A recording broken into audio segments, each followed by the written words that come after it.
too. During the heat of the game, it's clear he's a champ when all else disappears. Rally the team with a wink and a cheer. He's the leader that everyone fears. Quickly, it's a real heater. Once our friend, he's a locker room leader. In the chaos, he's the center, turning us into believers.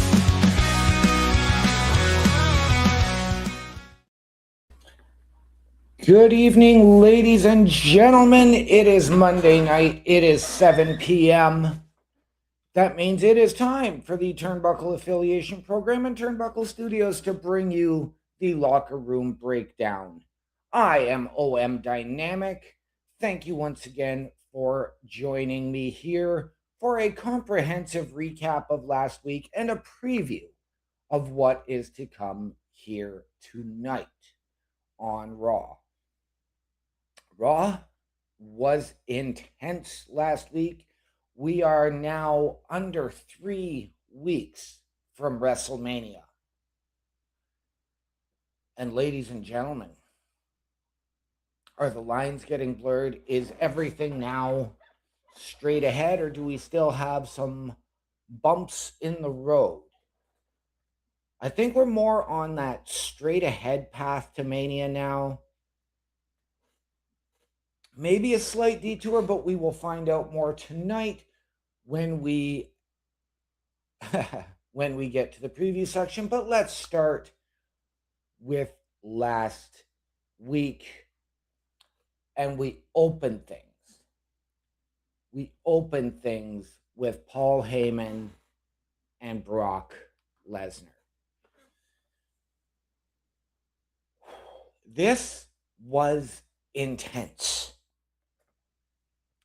The crowd chanting Oba, Oba, for Obafemi, of course. While Paul Heyman said, Brock Lesnar went through 20 people, was distracted by Seth Rollins, allowing an overhyped sensation to get one up. Ladies and gentlemen, this was intense. He called out the WWE hype machine, but Paul Heyman is a massive part of the WWE hype machine for whatever client, whether it's Brock Lesnar, whether it was Roman Reigns, whether it was CM Punk, now currently the injured Braun Breaker and the injured Bronson Reed. I don't see him doing so much, though, for his latest charges of the Vision in Logan Paul and Austin Theory.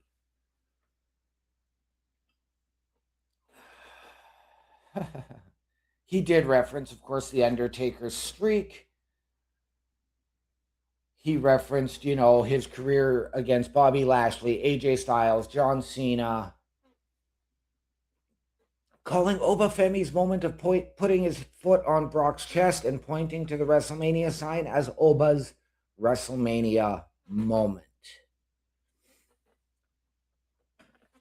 Once again, we get the presence of Obafemi. This was huge. Brock initiated contact in this situation, tried to get physical, got Oba up into position for the F5.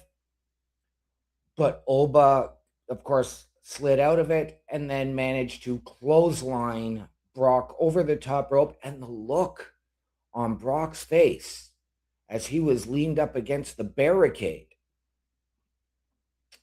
showed uncertainty and fear. I'm not sure. Good evening, Dougie. Good evening, Dougie Games coming in. When I can get onto Twitch, we'll get Turnbuckle Studios to follow you back. Absolutely. Thank you. I will put that out there to the people in charge of our Twitch account. Lesnar smiled then, though, as he went back up the ramp and Oba posed in the ring. We also were then shown a video package of Dirty Dom and laying the blame on Finn Balor, we knew that Dom was going to challenge Penta later in the night for the Intercontinental Championship in Dom's rematch. But up next,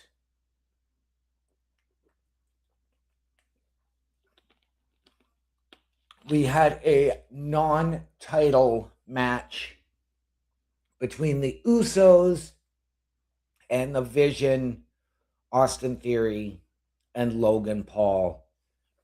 This was hard-hitting. A lot of history, a lot of intensity in this match. This was driven.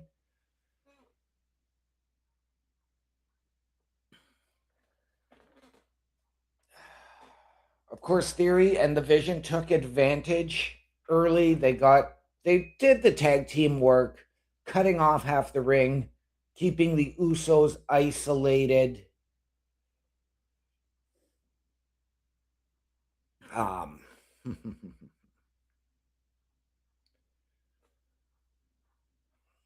Eventually, Jay does hit a spear on Austin Theory. I do apologize, ladies and gentlemen. I am trying to go back and relive Raw as it happened last week with my reports. That,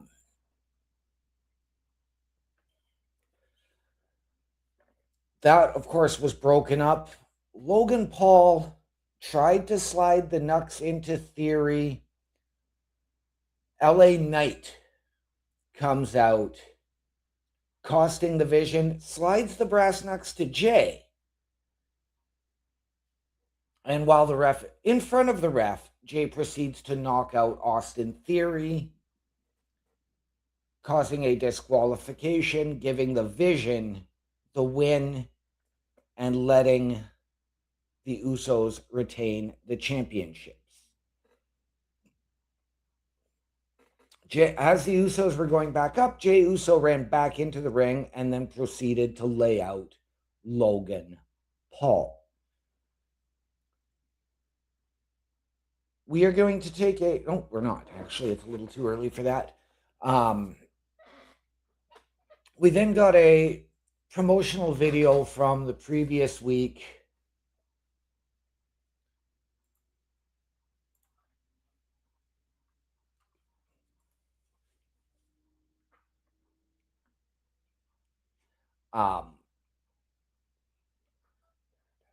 Okay, I just lost my train of thought as I was informed I didn't have a background, and I apologize for that, ladies and gentlemen.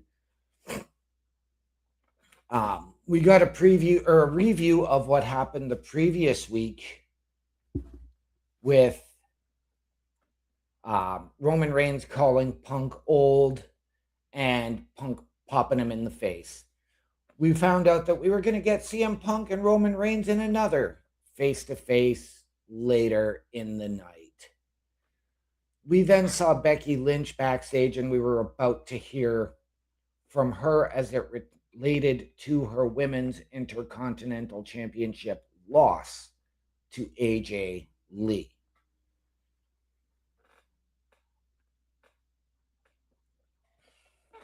So when Becky comes out to the ring, she, of course, continues to berate the fans.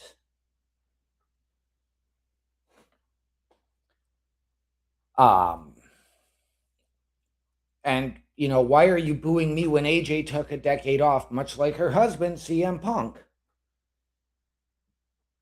Lynch took 10 months off, and she did it because people got sick of seeing her succeed, when we all know it was because she, of course, had gone and had her baby, and of course injuries.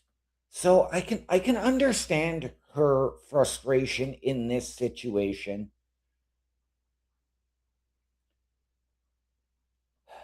But then she brought up the fact that her little daughter would start skipping around, and then said that Becky and Seth's daughter had said AJ Lee was her favorite wrestler.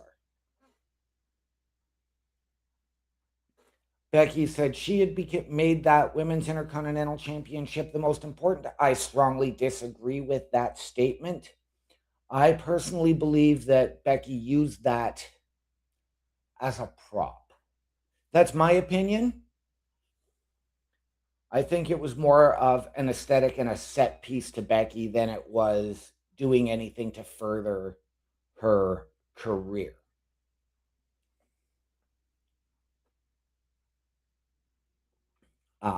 But eventually, AJ Lee did come out, and Becky was standing there calling her out.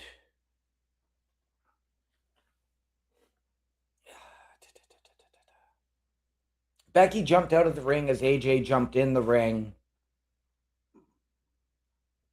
And AJ said, well, now, not only am I your favorite wrestler's favorite wrestler, but it appears I'm your daughter's favorite wrestler as well.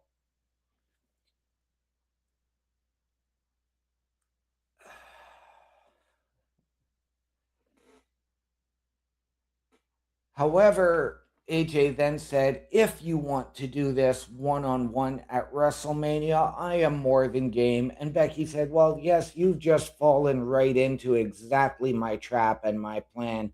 So yes, we will go one-on-one at WrestleMania.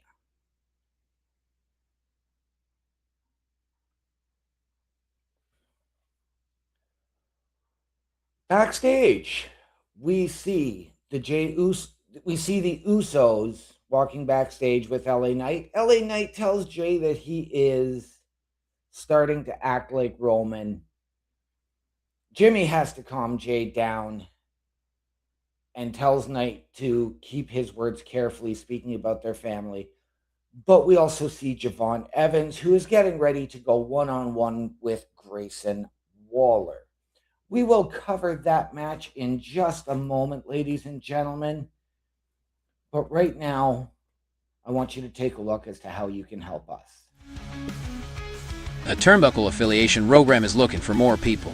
If you have passion level for pro wrestling, sports, video games, or something else, then Turnbuckle Studios is the place to be. If you have ever wanted to pursue content creation and want to join our team, then we would love to have you. Check out turnbucklestudios.org or contact us by email today because your future is now, and we want you to tap in.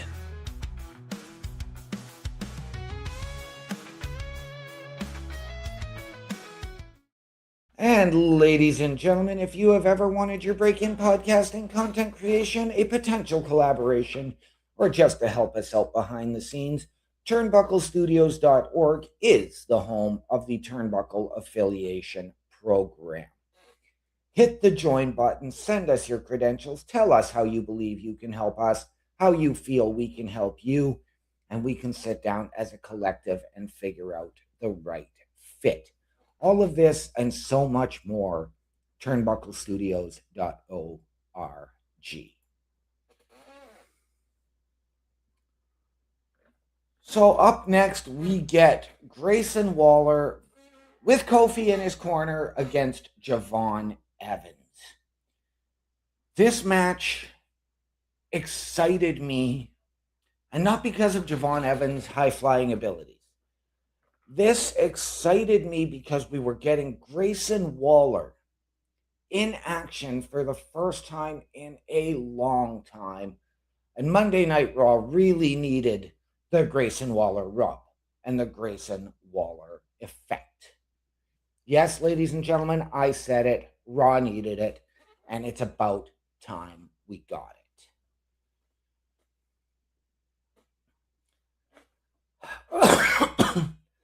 Although this match was good, and it was a good, solid match between two young up-and-comers, it was just a case of Javon's speed. He really needs to learn how to slow it down and pace himself. He needs to learn pace. Otherwise, he's going to hurt himself or hurt somebody else. And not intentionally. I'm not going to go out there and say that he is unsafe to work with, because I don't believe that. But he needs to learn how to pace himself.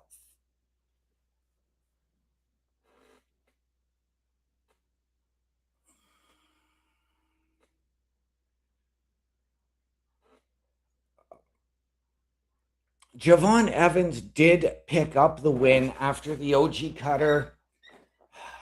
Ladies and gentlemen, I know this is something that has bugged me for a long time. Too many people are using the cutter now, and it's across wrestling, period. Once Randy Orton turned it into the RKO, now all of a sudden you've got Cody has the Cody cutter, Will Ospreay with the Oz cutter, Javon Evans with the OG cutter. And guess what? The Cody cutter, the OG cutter, the Oz cutter, they're all the same. Off the second or top rope into a cutter. It's getting to be too much. It's an overdone move, and it's going to really, really lose its effect. It's the same thing, ladies and gentlemen. We've gotten upset over the super kick, where everybody has the super kick. Now just about everybody has a dang cutter. Can we please reduce the use of a cutter? Not everybody needs one. I could even argue the same thing about the sling blade, though we don't see it anywhere near as much anymore, primarily just with Finn Balor. Javon Evans pulled out this win, which really doesn't surprise me, but it does bug me because we needed Grayson Waller in the ring, and I needed Grayson Waller to win to help build some momentum for himself. Let's get him back into the ring on a regular basis and into the Intercontinental Championship picture. Please.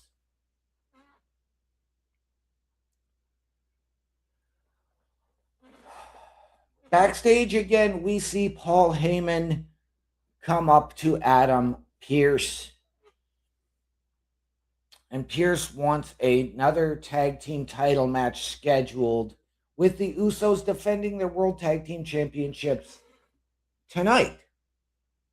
And we will get to that in just a little bit. Against the Vision in a street fight. Adam Pearce tells Paul Heyman, "You've given me something to consider." Heyman was about to go off the deep end, but regained his composure. And then Pearce tells him to go to the ring because he had asked for time. And he was given his time right then and there.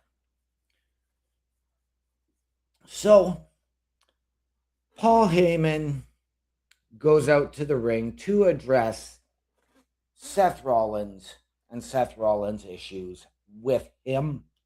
As a manager, as an advocate, as the oracle, as the wise man, whatever you want to call it.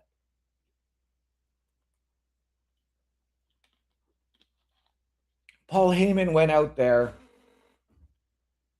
and very, very somber said, "I'm upset. I'm PO'd because things haven't gone well. Logan Paul and Austin Theory are both half conscious in the trainer's room. I don't have Braun Breaker or Bronson Reed here. And I need to address Seth Rollins. I'm 60 years old, but I am a man, and a man has to do what a man has to do." So we saw Seth Rollins come out, stand on the announce table, peel off the mask,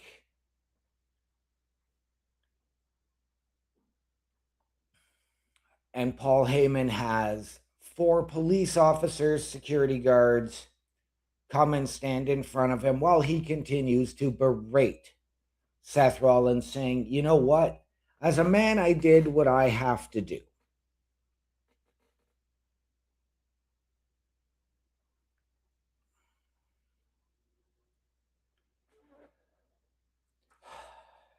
And Heyman, as he was saying this, said, "You know, I am also a lawyer.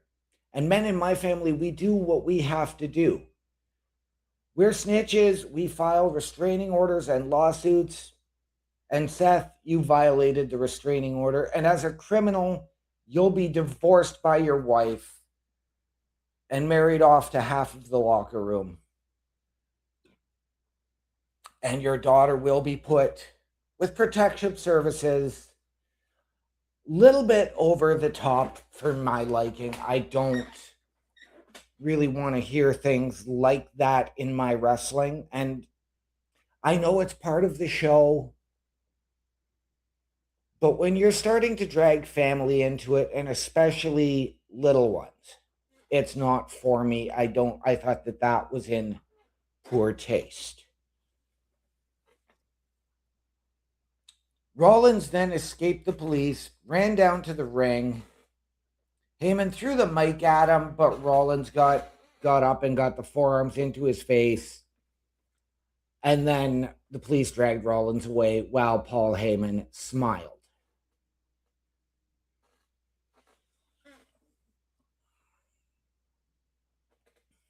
Ladies and gentlemen, let's talk about the women. It's about time we got our first women's match of the night. And ladies and gentlemen, the 4 women involved in this match tore the house down. It was the Kabuki Warriors, Asuka and Kairi Sane, versus the team of Bayley and Lyra Valkyria, with a chance to challenge for the women's tag team championships. Well, this match was everything you would expect and more. The technical precision of Lyra Valkyria, the experience of Bayley and Asuka, the excitement, the high flying of Io Sky. This match had it all, ladies and gentlemen. These 4 women, it was back and forth, hold for hold, escape for escape, pin for pin. One of the best women's matches I have seen in a long, long time.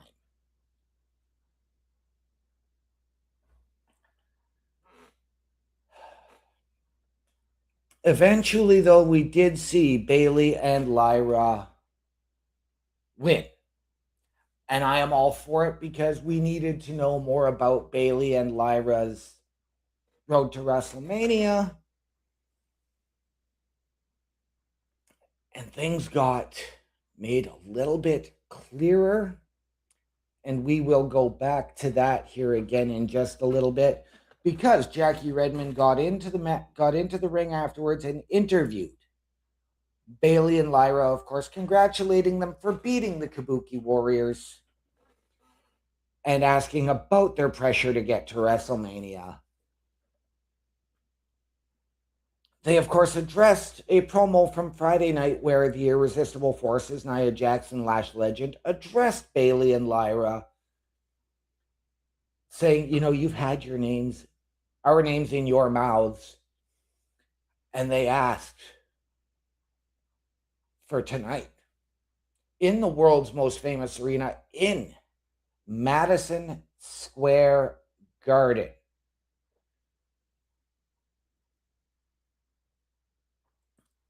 The crowd was booing, and Bayley asked for cheers, and the crowd went nuts.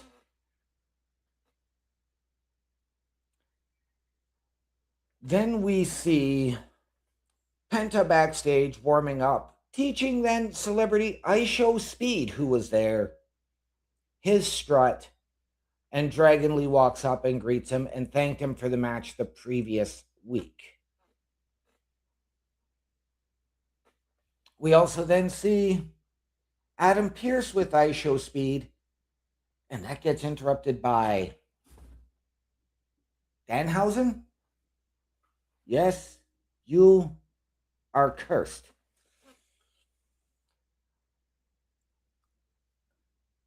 And Danhausen wants the password to IShowSpeed's account to create a show called IShowSpeedhausen.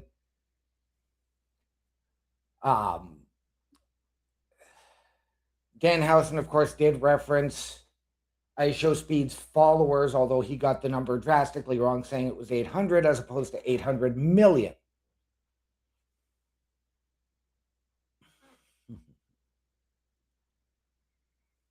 We then again see more turmoil in the backstage between the Kabuki Warriors as Asuka berates Kairi Sane over the loss. And you can just see Kairi becoming more and more timid and afraid of Asuka. And we see Io Sky come up and get herself involved again.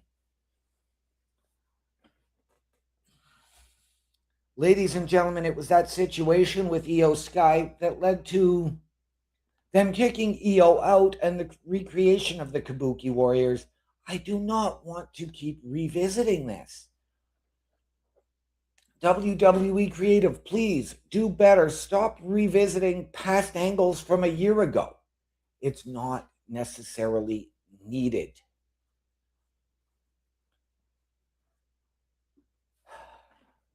After Kairi walks off, we get a confrontation as Raquel Rodriguez walks up to Io Sky and tears into her. And Sky tells her, I'll interfere again if I get the chance.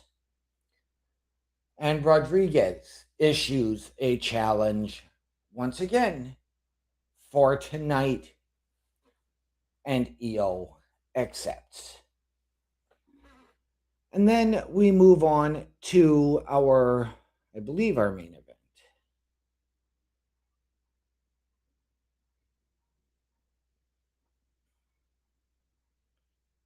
Yes, we move on to our main event of Penta defending the Intercontinental Championship against Dirty Dom Mysterio. Liv was coming out with Dom to the ring. And Stephanie Vicaire comes out, gets involved in the intro, and attacks Liv Morgan. Dom and security are trying to break it up.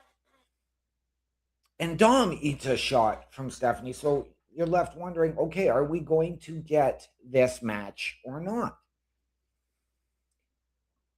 And we go back into the gorilla, and you can see Dom there again, making sure Liv is okay.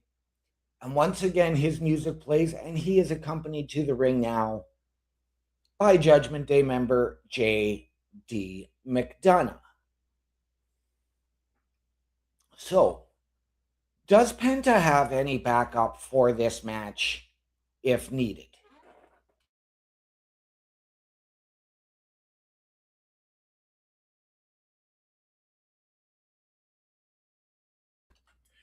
But before the ring introductions even get underway, Dom attacks Penta, jumping him. Ref backs him up, rings the bell, and Dom in again. And this, ladies and gentlemen, again, we have seen Dom and Penta go back and forth time and again, and it's a match that I just cannot get tired of.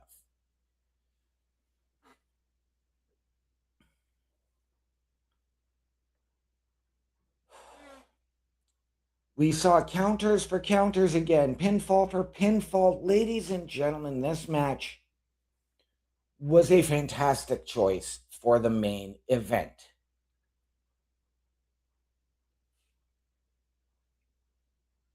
But as he hits the 619 and goes to the top rope for his frog splash, Finn Balor's music hits to distract Dom.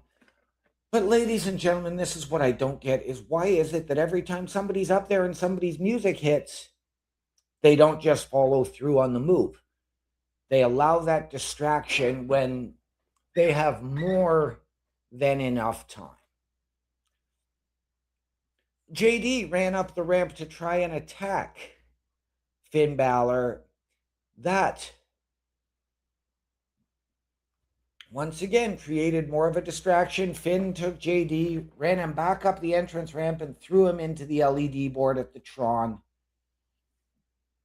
Penta then went for his frog splash, allowing Penta to get the knees up and an inside cradle, and Penta picks up the win.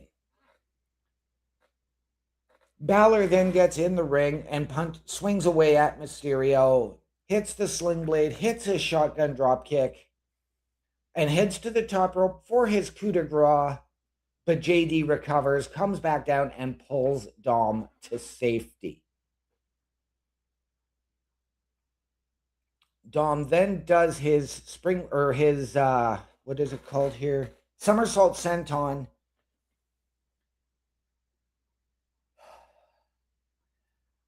As Mysterio escapes, JD gets thrown in the ring and eats the stiffest coup de grace he has ever eaten in that matchup, or in that teacher-student mentality.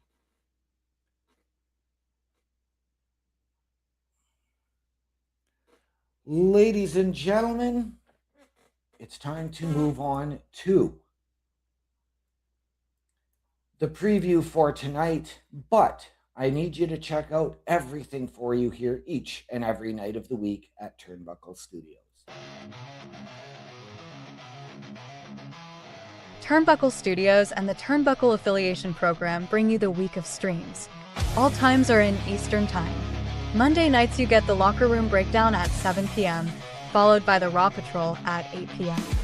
Tuesday brings you the flagship show, Turnbuckle Talk, at 8:05 p.m. Wednesday we play games with the PlayStation Showcase at 8 p.m. Thursday we go TNA as we brace for Impact at 9 p.m. On Fridays, join us for the SmackDown Security Detail at 8 p.m. The weekend brings you Saturday Night Gaming at 8 p.m. On Sunday, be sure to catch the Chris Parrish podcast at 12:15 p.m. And later that night, we have the Borsnest at 8 p.m. Be part of the shows and join the chat every day. And please visit turnbucklestudios.org.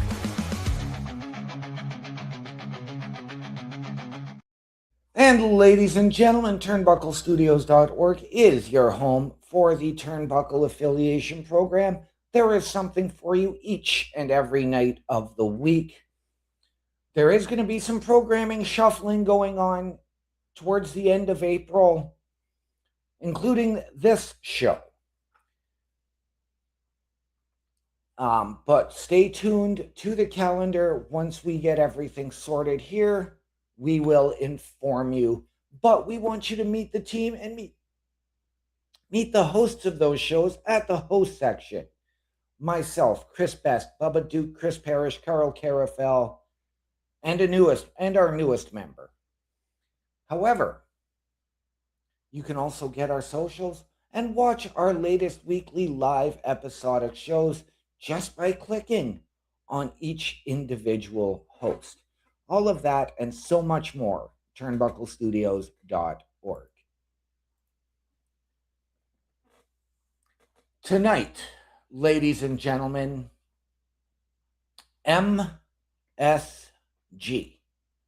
Madison Square Garden, New York City, Times Square, the Mecca of wrestling and sports entertainment, is the home of Raw. And tonight, ladies and gentlemen, is absolutely huge. Three title matches tonight. And we are going to get I'm going to start off with what I believe is going to be our main event. We have a World Tag Team Championship. I apologize. We have a World Tag Team Championship street fight. The Usos and the Vision. Knowing what Jay did last week, is this a situation where Paul Heyman bit off more than he could chew for the Vision? Is this justified for the Vision to try and get revenge and it reintroduced those brass knuckles to take out the Usos. Let's not forget, the Usos have gotten somewhat involved as well in the Roman Reigns CM Punk ongoing feud leading to WrestleMania. LA Knight has told the Usos, if this is the bloodline, then we're not on the same page, and we can't be. And his comments last week as well. There are a lot of combustible elements in this situation. And as well, ladies and gentlemen, you have to factor in the Mystery Men and Seth Rollins. Do they play a factor in this? There are so many moving parts and combustible elements to this match. But ladies and gentlemen, I am going to say this. Your winners and new World Tag Team Champions, Logan Paul and Austin Theory, the Vision, tonight. I'm calling it. I'm taking the Vision because of all of those combustible elements and the numbers games. I do believe that it is time. And then it maybe gets a little bit more power and stroke back to the Vision, who are without, of course, their two big men. We have a women's tag team championship match between the Irresistible Forces, Nia Jackson, Lash Legend, versus Bayley and Lyra. We saw this past Friday. Bayley and Lyra showed up on SmackDown for the Charlotte Flair and Alexa Bliss versus the Bellas matchup that had the Irresistible Forces at ringside, which devolved into pure chaos and anarchy.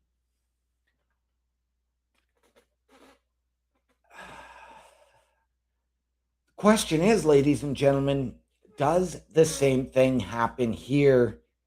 And I have to say yes. I believe that we are going to see Charlotte Flair and Alexa Bliss. I have a feeling we may well see the Bellas. We could see the Kabuki Warriors. This is perhaps the most combustible match of the night, leading to something for WrestleMania as far as a multi-woman tag team match goes. I, like our friend Chris Parrish, would love to say, yes, it's going to be a multi-team ladder match. I just don't know. Mr. Parrish coming in saying Nikki did hurt her ankle and the severity is unknown. Yes, we know she was injured. We will have to wait and find out.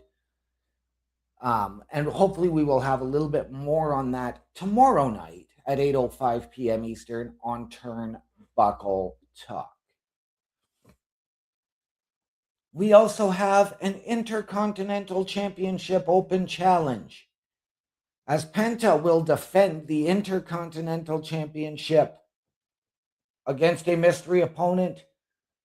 Speculation is pointing to Kofi Kingston because he stepped up on social media, said he would take it. But we also know that coming up, I believe this coming Saturday at AAA, Penta is going to defend that Intercontinental Championship against El Hijo del Vikingo. Does that add to Penta's road to WrestleMania? Do we go to Penta and Vikingo or Penta in a multi-man match for the Intercontinental Championship at WrestleMania? I don't know, but I am intrigued to see who does step up. We know that those US Open challenges on SmackDown usually are the match of the night. Does that become the situation here tonight? I don't know, ladies and gentlemen. We just have to wait and see.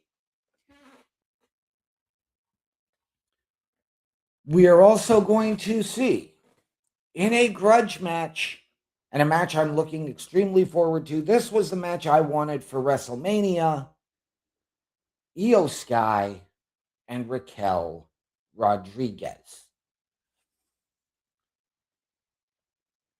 During the women's #1 Intercontinental Championship gauntlet a couple of weeks ago, Raquel got pinned by Io Sky and then completely laid her out, allowing Ivy Nile to come in, pick up the win, and eliminate Io.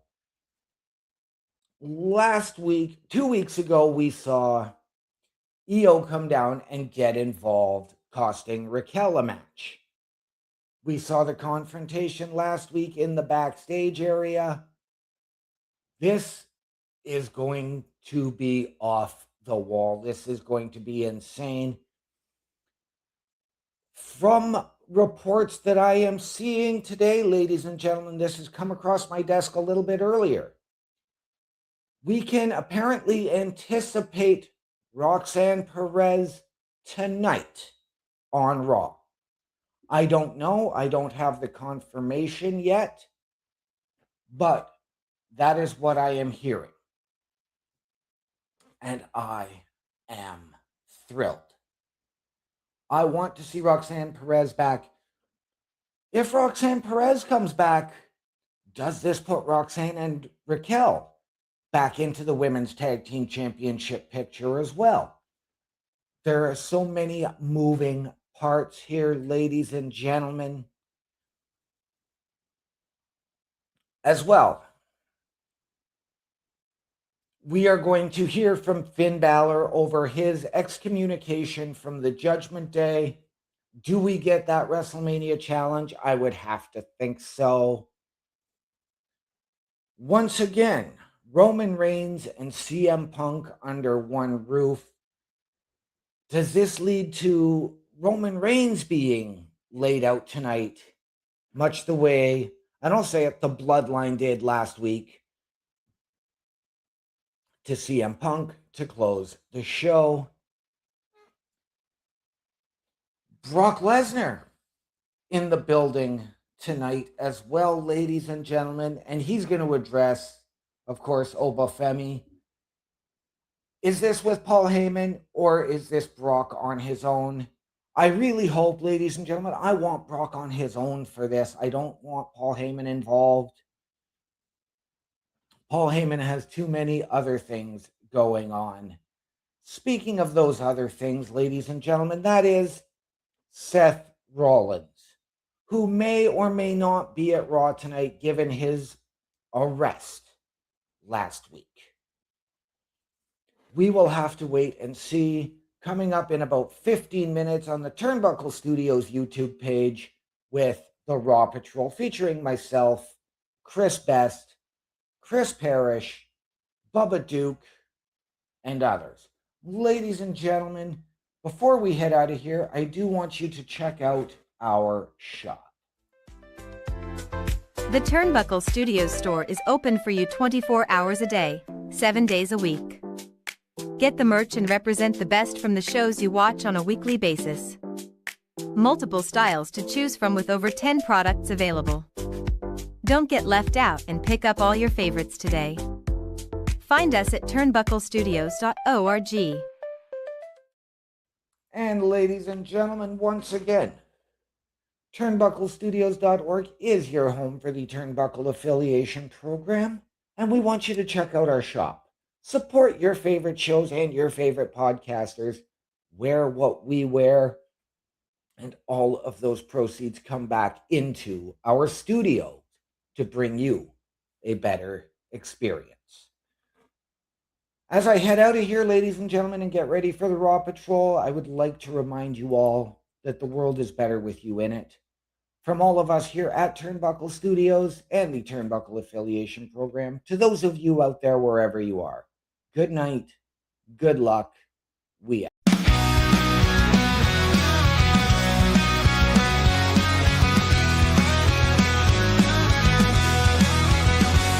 In the locker room, a guy you'll find loves bad hockey, teams can't deny. His best friend to shut the hand so true, loyal until his friend goes number 2. During the heat of the game, it's clear he's a champ. when all else disappears. We'll rally the team with a weekend of cheer.